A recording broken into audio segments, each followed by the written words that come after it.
Hi, good evening. Maria Cullimore here. I want to have a talk today with married ladies and your sexual responsibilities. I don't know if I like even that term. You should have sex because you want, not because of any responsibility, not because you're tied to this person. But the reality is that when y'all made the agreement, it was part of what makes a marriage a marriage. A marriage isn't even a marriage if it's not consummated. So it's a big part of a relationship and of a marriage. So let us focus on some ideas that make sex difficult when we're married. I've been reading a blog, and these other women were complaining that really and truly what gets them is if their emotional needs are not met. Okay, so this is going to sound exceedingly insensitive, but your emotional needs need to be met by you first. Sex, however, needs to be a activity you do also for your benefit. In relationships, we seem to do so much giving, especially when we're married and we have kids and whatever else, that we forget the real responsibilities to ourselves. Why am I doing this? What does this bring me?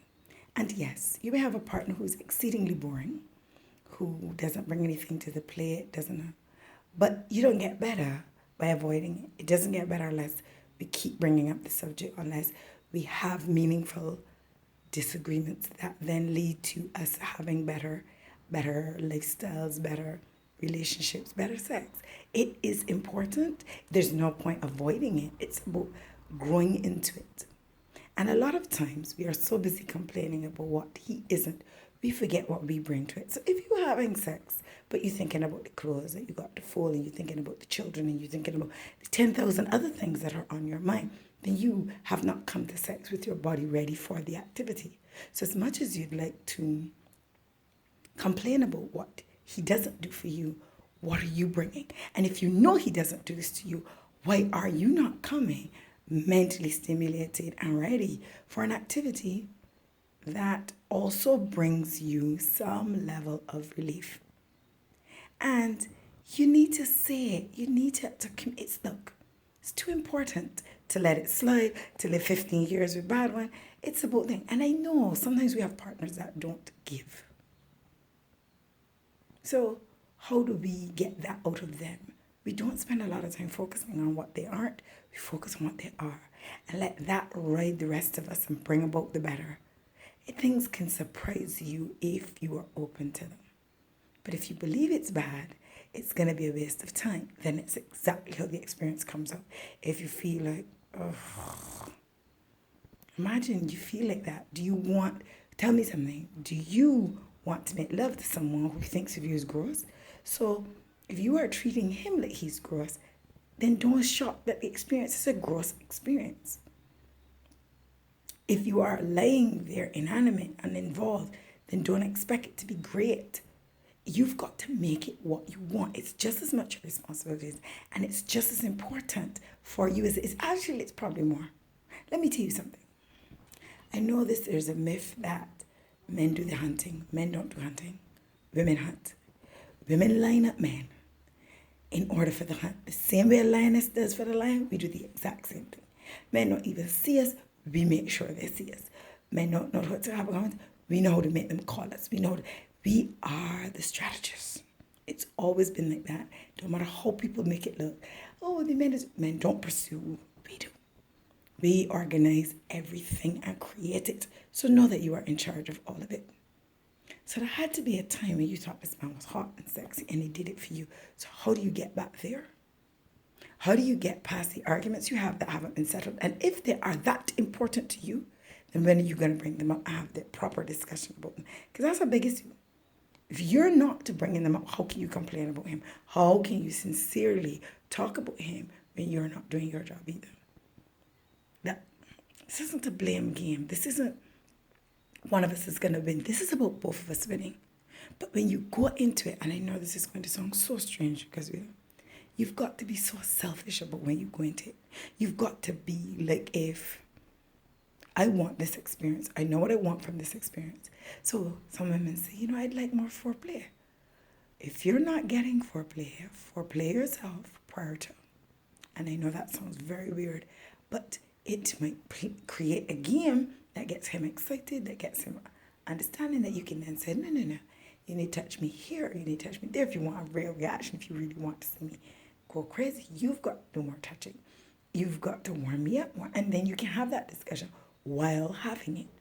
And you can't be shy about these things. These things are real. Look, all of us came here through sex. So why do we act like taboo? So if I'm going to make a baby, I want to make it great sex. I don't want to make it with bad sex. So why are we settling for bad sex? Do you want your child to know he came out of bad sex? You want him to know he came out of a loving experience. So how do you create these loving experiences?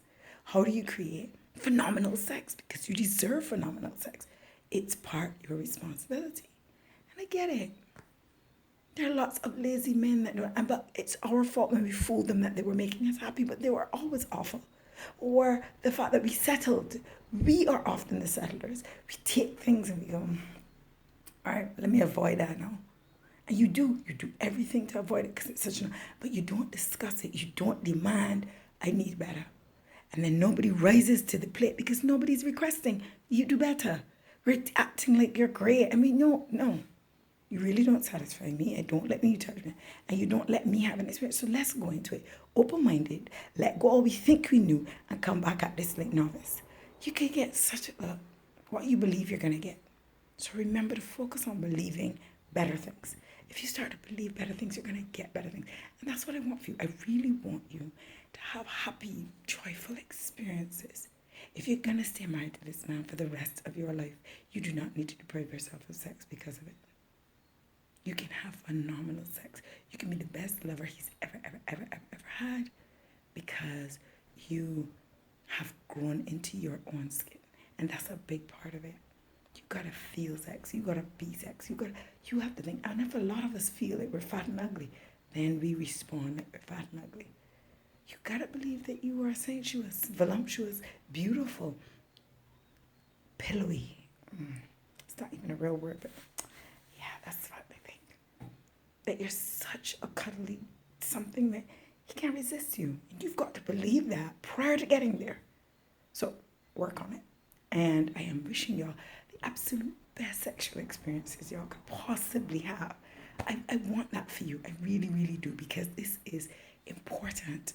It makes you such a different woman. It makes you soft again. It makes you feminine again. You're not always this workaholic who's got the kids to do with, the job to do, the husband, the cooking to do it. That's not what you're supposed to be. You are supposed to be soft and feminine and flowing. You can't feel that if you're not having sex. So have some.